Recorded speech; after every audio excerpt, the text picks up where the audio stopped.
Welcome back everyone. Quantum की दुनिया में स्वागत है सभी का। पार्ट ए अपन ने कर लिया था। कुछ बच्चों ने कहा सर पार्ट बी भी बताओ और इम्पोर्टेंट क्वेश्चन बताओ पूरी की पूरी बुक्स का, unit first, unit second, unit third. तो मैं लेके आया हूँ और लगभग आपके 70-80% क्वेश्चन इसमें से आ जाएंगे। आप तो ये पढ़ के चल जाना, कोई दिक्कत वाली बात नहीं, आराम से क्वेश्चन करके चल जाना बस, है ना। तो पहली यूनिट में इंपॉर्टेंट क्वेश्चन अपने कौन कौन से रहेंगे वो अपन देख लेते हैं। तो पहला क्वेश्चन जो है वो रहेगा आपके हाइजेनबर्ग अनसर्टेनिटी प्रिंसिपल। ये क्वेश्चन जो है वो आपके पार्ट ए में भी पूछा जा सकता है और पार्ट बी में भी आ सकता है। छोटे क्वेश्चन के तौर पर भी आ सकता है, बड़े क्वेश्चन के तौर पर भी। बड़े क्वेश्चन जो आएगा तो इसमें साथ में इसकी एप्लीकेशन भी आपसे पूछ सकते हैं। ग्राउंड स्टेट में कितनी होती है ना। हाइजेनबर्ग अनसर्टेनिटी थोड़ा सा देख तो लिया था, फिर भी देख लेते हैं। डेल एक्स डेल पी इसकी वैल्यू कितनी होती है, h/2। इससे क्या होती है, ज्यादा होती है। मतलब हाइजेनबर्ग अनसर्टेनिटी प्रिंसिपल सिंपल सी बात में मैं कहूं तो कहता है कि जो पोजीशन है और मोमेंटम है उनको एक साथ मेजर नहीं कर सकते आप, ठीक है ना। अगर आपने इसका मेजरमेंट किया पोजीशन का तो मोमेंटम आप निकल जाएगा आपका हाथ से। मोमेंटम को पकड़ा तो पोजीशन निकल जाएगी आपके हाथ से, सीधी सी बात ये, ठीक है। इतनी सी कहानी है इसकी। फिर अपन बात करें तो इसके जो non existence of electron, electron है वो न्यूक्लियस में क्यों नहीं होता, तो ये इसकी बात भी अपन ने कर ली थी, है ना। इसकी बात क्या की थी, क्योंकि जो न्यूक्लियस होता है उसकी रेडियस बहुत कम होती है। रेडियस कम होती है इसका मतलब डेल एक्स की वैल्यू बहुत कम होगी इलेक्ट्रॉन के लिए। अगर डेल एक्स की वैल्यू कम होगी तो जाहिर सी बात है डेल पी की वैल्यू ज्यादा होगी, क्योंकि दोनों का प्रोडक्ट क्या है, कांस्टेंट है। तो दोनों का प्रोडक्ट कांस्टेंट होता है, तो एक की वैल्यू कम करोगे तो एक की वैल्यू, डेल एक्स अगर कम करोगे तो डेल पी अपने आप इंक्रीज होगा, डेल पी कम करोगे तो डेल एक्स अपने आप इंक्रीज होगा। इसका मतलब अगर पोजीशन की वैल्यू कम है, पोजीशन की वैल्यू कम क्यों है, क्योंकि न्यूक्लियस की साइज बहुत छोटी है, इसलिए घूमने की जगह नहीं मिलेगी, तो डेल एक्स की वैल्यू कम होगी तो डेल पी की वैल्यू ज्यादा। तो अगर मोमेंटम ज्यादा होगा तो जाहिर सी बात है एनर्जी भी क्या होगी, ज्यादा होगी। एनर्जी अगर ज्यादा होगी तो इतनी न्यूक्लियस की औकात नहीं कि ज्यादा एनर्जी वाले इलेक्ट्रॉन को वो बांध के रख सके, सीधी सी बात है, ठीक है ना। तो इसलिए इलेक्ट्रॉन जो है वो न्यूक्लियस में नहीं होता। ग्राउंड स्टेट एनर्जी हाइड्रोजन की बात कर चुके हैं, बहुत बार बात कर चुके हैं। आपको पता हो तो इलेक्ट्रॉन एनर्जी कितनी होती है, -13.6 upon n² electron volt. Quantum में भी यही है और आपके जो बोर ने भी बताई थी एनर्जी यही बताई थी, सेम बताई थी, ध्यान में रखना ये वाली बात भी, ठीक है। क्वांटम फिजिक्स में भी अपन यही पढ़ते हैं। फिर और क्या, हार्मोनिक ऑक्सीलेटर है, ये थोड़ा सा पढ़ लेना। हार्मोनिक ऑक्सीलेटर की एनर्जी कितनी होती है, E बराबर हाफ h/2 हार्मोनिक ऑक्सीलेटर क्या होता है, वो जो मतलब किसी रस्सी से बांधकर और या स्प्रिंग से बांधकर किसी मीन पोजीशन के इर्द गिर्द घूमता रहता है, उसके एनर्जी की बात कर रहे हैं, तो ये इतनी होती है, ठीक है ना। टाइम, फिर एक time dependent time independent Schrodinger equation, ये तो अपन पढ़ चुके हैं, है ना। टाइम इंडिपेंडेंट और टाइम डिपेंडेंट। टाइम डिपेंडेंट क्या होती है, आयोटा एच कट, बोलो मेरे साथ में, del psi upon del t बराबर हैमिल्टोनियन। ये कौन सी है, टाइम डिपेंडेंट। और टाइम इंडिपेंडेंट का अगर आपको बोले तो टाइम इंडिपेंडेंट क्या होगी, पूरी की पूरी क्वांटम फिजिक्स जो है वो श्रोडिंगर इक्वेशन पे ही चलती है ना, काल से स्वतंत्र। ये आपकी होती है -h²/2m del square psi plus v psi बराबर e साइन। ये आपकी कौन सी है, इसमें कहीं पर भी टाइम पीरियड का जिक्र नहीं है। ये क्या है, टाइम से स्वतंत्र, इंडिपेंडेंट, ठीक है ना। ये मैंने कहा था आपको, ध्यान में हो तो, मैंने कहा था ऐसे इसको याद रखेंगे कि ये जो होती है क्लासिकल की काइनेटिक एनर्जी की इक्वल होती है, ठीक है ना। और ये v क्या है, पोटेंशियल एनर्जी है, ठीक है। और ये क्या है, ये टोटल एनर्जी है आपके। तो ऐसे अपन याद रखेंगे इसको, किसको, इक्वेशन को। टाइम इंडिपेंडेंट है, बस इतनी सी कहानी, टाइम डिपेंडेंट और टाइम इंडिपेंडेंट। ये इनको डेरिवेशन तो बताने का टाइम नहीं है, वो आप याद कर लेना, ठीक है ना। देख लेना आपके पास में होगा, लेकिन ये क्वेश्चन आ सकता है भाई आपके, ठीक है ना, बहुत इंपॉर्टेंट क्वेश्चन है। वेव फंक्शन का फिजिकल सिग्निफिकेंस देखो, कभी भी ध्यान में रखना, साइज जो है उसका अपने आप में कोई मीनिंग नहीं होता। साइज जो है अपने आप में वेव फंक्शन का कोई मीनिंग नहीं है, इसका कोई फिजिकल मीनिंग नहीं है। लेकिन अगर आप इसका स्क्वायर कर दोगे ना, इसका स्क्वायर कर दोगे, अब इसका मीनिंग है। अब ये क्या बता रहा है? अब ये बता रहा है कि इलेक्ट्रॉन की पाए जाने की प्रोबेबिलिटी कहां पर है, कहां पर नहीं है।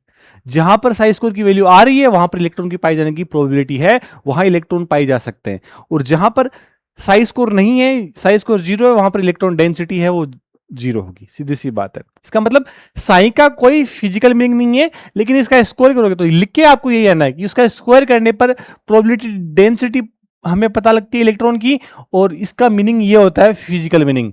ठीक है, अगर ये है, इसकी वैल्यू कुछ आ रही है, इसका मतलब वहां पे इलेक्ट्रॉन डेंसिटी है, अगर इसकी वैल्यू 0 है तो वहां इलेक्ट्रॉन डेंसिटी 0 है। बस इतना सा लिखे आना इसके बारे में। ठीक है, फिर हम चलते हैं क्वेश्चन नंबर 3 के बारे में। डी ब्रोगली हाइपोथेसिस क्या है? अरे डी कितनी बार तो कर लिया अपन ने, फिर भी एक बार मैं कह देता हूं। जो लाइट होती है आपकी, आपको पता है पार्टिकल भी है, वेव नेचर भी है, दोनों नेचर है। ठीक है, तो क्वांटम कहती है साहब दोनों नेचर है। तो हर एक पार्टिकल से एक वेव एसोसिएट है। उस वेव की जो वेवलेंथ होती है वो h अपॉन पी, लेमडा बराबर क्या है? h upon P. यही आपकी डी ब्रोगली इक्वेशन है। बस इतना सा अपने को ध्यान रखना है।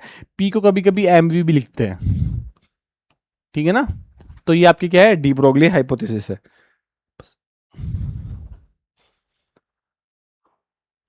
मैटर वेव की वेवलेंथ है वो अपन ने निकाल ली, लेमडा बराबर एच अपॉन पी, है ना। पार्टिकल इंटरफेरेंस के एक्सपेरिमेंट एविडेंस में बताइए। देखो ये बोल रहा है कि ध्यान में रखना कि किसी भी पार्टिकल का है वो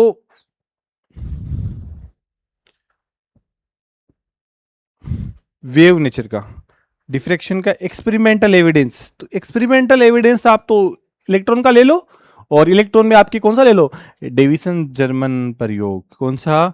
डेविसन जर्मन प्रयोग,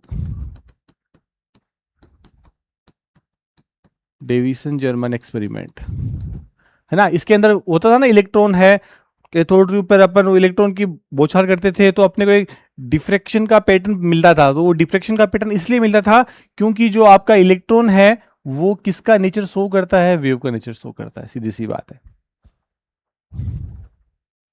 तो आपके एक्सपेरिमेंटल में क्या हो जाएगा? एक्सपेरिमेंट डेविसन जर्मन एक्सपेरिमेंट जो है वो इसका क्या है? एविडेंस है। किसका? डिफ्रैक्शन का। ठीक है, वेव पैकेट्स क्या है? ग्रुप। ये बहुत इंपॉर्टेंट क्वेश्चन है भाई, बहुत इंपॉर्टेंट है। छोटे में भी आ सकता है ये, और लॉन्ग में भी आ सकता है। सो टाइप के आंसर में पार्ट ए में भी पूछा जा सकता है और पार्ट बी में भी पूछा जा सकता है। वेव पैकेट्स क्या है? ग्रुप वेलोसिटी और फेज वेलोसिटी को समझाइए, उनके बीच के रिलेशन है वो बताओ। देखो, एक होती है आपके फेज वेलोसिटी,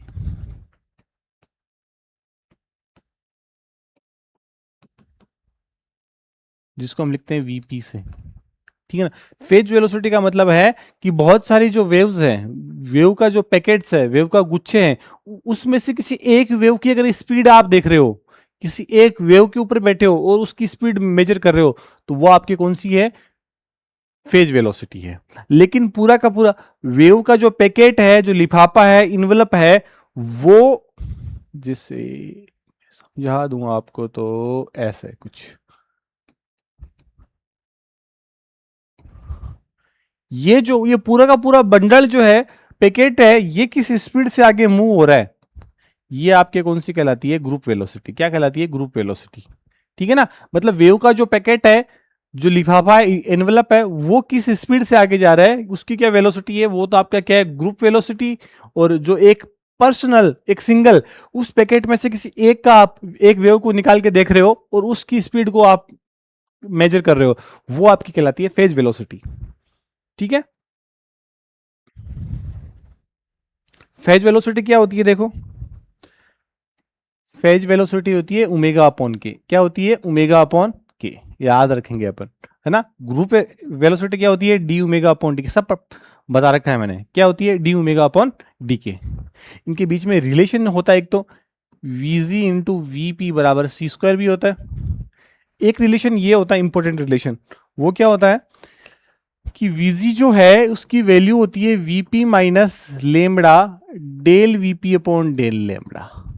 ये बहुत इंपॉर्टेंट रिलेशन है, बहुत इंपॉर्टेंट है।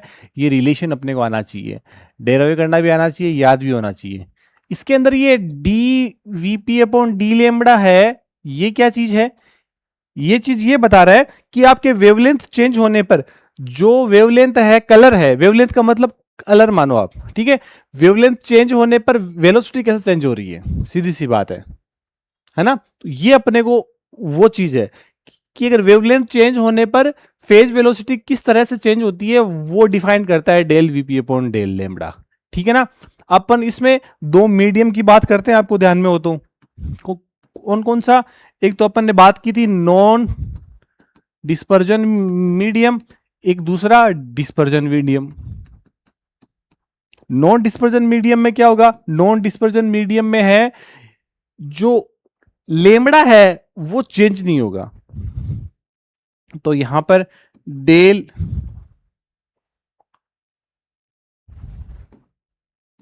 वीपी अपॉन डी लेमड़ा है वो जीरो रहेगी। जीरो क्यों रहेगी? क्योंकि यहां पर वेवलेंथ है, उसके चेंज होने से फर्क नहीं पड़ता आप व्हाइट कलर को भेज रहे हो, येलो भेज रहे हो, ब्लैक भेज रहे हो, रेड भेज रहे हो, पिंक भेज रहे हो, ब्लू भेज रहे हो, किसी भी तरह की वेवलेंथ आप भेज दो वहां पर, उसकी वेलोसिटी में कोई डिफरेंस नहीं आएगा। वो क्या कहलाएगा? आपके non dispersion medium. Non dispersion medium जैसे एज ए वैक्यूम हो गया है ना। वैक्यूम में आपने देखा अपने सन रेज आती है, वो वैक्यूम में उसका कलर चेंज नहीं होता, वो सेम कलर की रहती है और उसकी स्पीड भी सेम रहती है। अपन ऐसे देख लें तो वहां पर अगर del VP upon d lambda zero है, अगर इसकी वैल्यू जीरो आ गई, इसकी वैल्यू जीरो आ गई, तो ये पूरी जीरो, मतलब नॉन डिस्पर्जन मीडियम में आपके ग्रुप वेलोसिटी और फेज वेलोसिटी दोनों की वैल्यू इक्वल रहती है। ये अपने को ध्यान रखना है। डिस्पर्जन मीडियम में दो केस हो सकते हैं। पहली कंडीशन में del VP upon del lambda, ये जो आप निकाल रहे हो, इसकी वैल्यू क्या आ गई? पॉजिटिव आ गई। पॉजिटिव आ गई उस कंडीशन में जो वीजी की वैल्यू होगी, अगर ये पॉजिटिव है तो टोटल क्या वैल्यू होगी? माइनस वीपी में से कुछ कम हो रहा है, इसका मतलब वीजी है वो हमेशा छोटा हुआ किससे? वीपी से। ग्रुप वेलोसिटी कम होगी किससे? फेज वेलोसिटी से, ठीक है। लेकिन अगर इसी का अगर एक केस और देख लें कि del VP upon del lambda है, वो क्या है? नेगेटिव है। ये अगर नेगेटिव है तो ये नेगेटिव और आगे नेगेटिव, तो नेगेटिव नेगेटिव क्या हो गया? प्लस। वीजी की वैल्यू वीपी के अंदर कुछ ऐड हो रहा है, ये देखो वीजी है और ये वीपी है, तो वीपी में कुछ ऐड हो रहा है। वीपी में अगर कुछ ऐड होगा तो इसका मतलब यहां पर इस कंडीशन में वीजी की वैल्यू ज्यादा होगी किससे? वीपी से। ये अपने को ध्यान में रखना है बस। ये मैंने पूरा ही बता दिया आपको, ठीक है ना। तो ये अपन ध्यान रखेंगे ग्रुप वेलोसिटी और फेज वेलोसिटी के बारे में, उनका रिलेशन के बारे में, क्या रिलेशन होता है। फिर अपन देखते हैं यूनिट सेकंड, है ना। आपके मैं थ्योरी, मेरे को लगता है क्वेश्चन क्वेश्चन में आपको एक्सप्लेन कर दूं, थ्योरी हो नहीं पाएगा, पूरा क्वेश्चन तो मैं नहीं समझा पाऊंगा। केवल इतना ही मैं बता रहा हूं आपको कि यूनिट सेकंड में आप ये चार क्वेश्चन देख के चल जाना। वन डायमेंशन जो है इनफाइनाइट पोटेंशियल बॉक्स का, और आप ये अपन ने कर लिया था एनर्जी आइगेन वैल्यू क्या होती है, वो मैंने बता दिया था। ऑपरेटर्स क्या होते हैं, है ना। ये किसी भी जो भी ऑपरेटर है किसी भी आइगेन फंक्शन पे लगते हैं तो सेम का सेम आइगेन फंक्शन मिलता है, साथ में जो आगे इसके जो वैल्यू होती है उसको हम क्या कहते हैं? आइगेन वैल्यू कहते हैं। ये बात कर ली थी, इसको हमने कहा था ऑपरेटर्स, इसको कहा था आइगेन फंक्शन, ये आइगेन वैल्यू।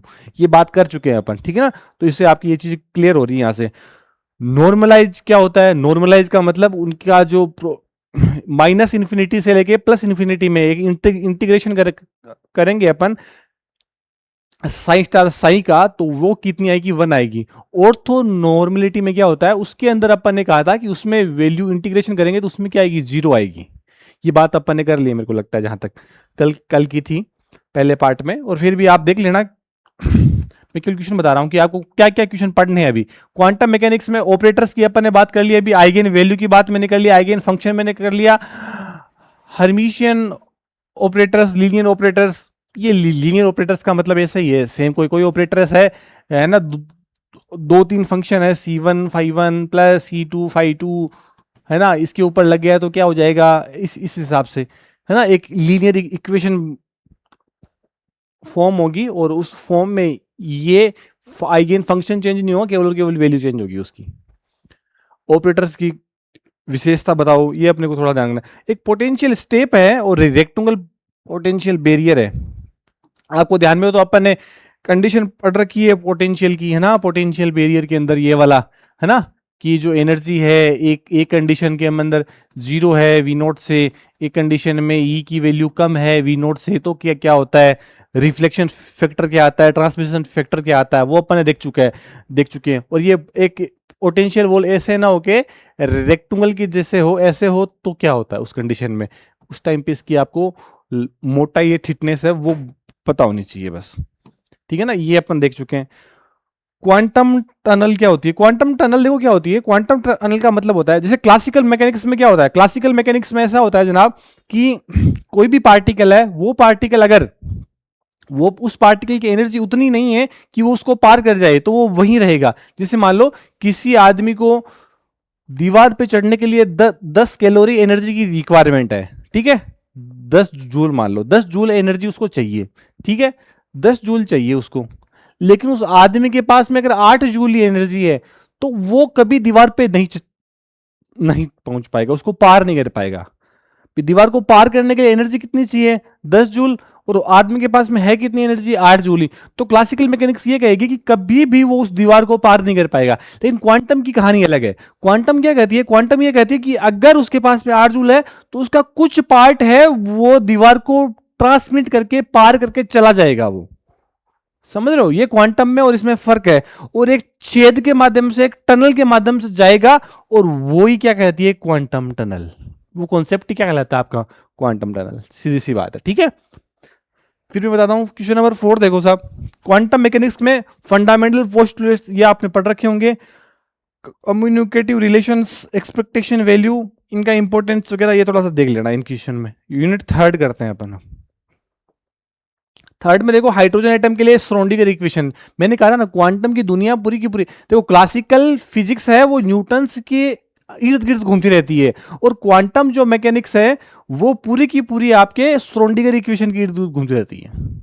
बस दोनों में ये फर्क है, डिफरेंस है, ठीक है ना। तो श्रोडिंगर इक्वेशन बहुत इंपॉर्टेंट है, उसमें जो एनर्जी लेवल्स होते हैं वो बोर मॉडल की तुलना में, देखो हाइड्रोजन एटम के लिए जो बोर मॉडल दिया था उसमें भी एनर्जी इतनी आई थी, ई बराबर -13.6 electron volt upon n square, ठीक है। और क्वांटम, कमाल की बात देखो, क्वांटम में इतनी आती है -13.6 एन स्क्वायर इलेक्ट्रॉन वोल्ट, दोनों में इक्वल आती है। बोर भी यही बताते हैं और आपके श्रोडिंगर इक्वेशन से भी यही एनर्जी लेवल प्राप्त होते हैं। फर्क किस चीज का है, फर्क इस चीज का है कि जो आपके क्वांटम मैकेनिक्स है, श्रोडिंगर इक्वेशन जो एनर्जी आती है वो ये कहती है कि इसकी कोई फिक्स जगह नहीं है ना, एक एक एरिया है कि वहां पर इलेक्ट्रॉन पाए जाने की प्रोबेबिलिटी है आपकी, और वो क्वांटाइज्ड है, ठीक है ना। ये फर्क है दोनों में। क्वांटम मैकेनिकल एंगुलर मोमेंटम को समझाइए, एल स्क्वायर और एल जेड, इसका मतलब क्या है, आइगेन वैल्यू और आइगेन फंक्शन बता दिया। ये थोड़ा सा ये और बता देता हूं मैं, एल स्क्वायर शॉर्ट में ही है, छोटा ही है, एल स्क्वायर एल जेड। देखो एल एंगुलर, क्वांटम में angular orbital, orbital angular momentum कितना होता है, मैंने कहा था कि एक एल है और एक उसका भाई है, दोनों को जेल में बंद कर दो और बाहर एच कट का क्या लगा दो, पैरा लगा दो।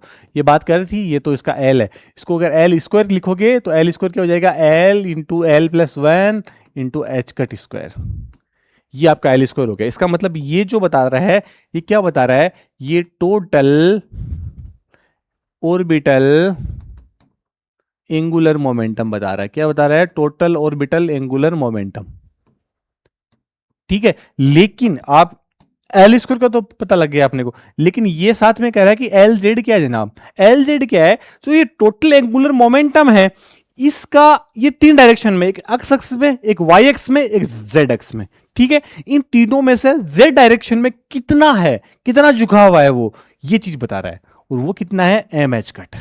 ये कर चुके हैं अपन, आपको ध्यान में हो तो, ये अपन पहले भी पढ़ चुके हैं, फिर भी मैंने थोड़ा सा बता दिया कि ध्यान रखेंगे कि एल स्क्वायर तो क्या बताता है, टोटल एंगुलर मोमेंटम, और एल जेड क्या बताता है कि उस टोटल ऑर्बिटल एंगुलर मोमेंटम है उसकी जेड डायरेक्शन में कितना कोणीय संवेग है, कितना एंगुलर मोमेंटम है जेड डायरेक्शन में। बस इतना ही सा फर्क है इसमें, ठीक है ना। आइगेन वैल्यू, आइगेन फंक्शन की अपन ने बात कर ही ली है, ठीक है। ऑर्बिटल एंगुलर मोमेंटम का क्वांटाइजेशन पढ़ लिया, वेक्टर मॉडल, स्पेस क्वांटाइजेशन, ठीक है। स्पेरिकल सिस्टम सिमेट्रिक पोटेंशियल के लिए श्रोडिंगर इक्वेशन में सेपरेशन ऑफ वेरिएबल्स, और ये रेडियल और एंगुलर इक्वेशंस देख लेना है ना। स्पेशल सिमेट्रिक पोटेंशियल एंगुलर और रेडियल ये अपन ने देख तो रखी है, वैसे कल थोड़ी सी बात करी थी, आप देख लेना आराम से क्वेश्चंस, एक बार क्वेश्चंस देख लो आप। देख लिया? थोड़ा सा मैं और बता दूं आपको, ठीक है। ये अपन ने किया था,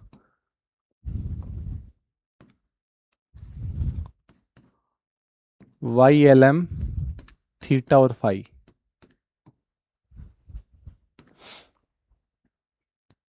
ठीक है, जिसमें अपन ने कहा था एक होता है आर, एक होता है थीटा, एक होता है फाई। अगर आप इसको कैलकुलेट करोगे, किसको? आर को कैलकुलेट करोगे तो आर बेसिकली पोटेंशियल एनर्जी को रेफर करता है कि जो न्यूक्लियस से आर डिस्टेंस पे जाने पर इलेक्ट्रॉन मिलते हैं, तो ये आपके पोटेंशियल एनर्जी को बताता है। और पोटेंशियल एनर्जी इसको सोल्व आउट करते हैं इक्वेशंस को, इसको सोल्व आउट करने पे अपने को मुख्य क्वांटम संख्या एन मिलती है, ठीक है। थीटा को सोल्व करेंगे तो ऐसे एक एम मिलेगा, एक एल मिलेगा।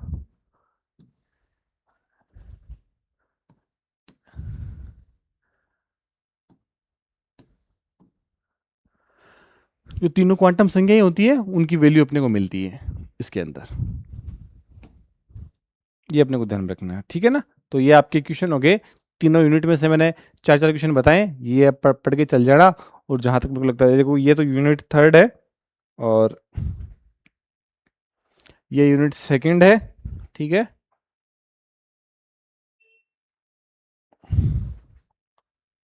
और ये यूनिट फर्स्ट है।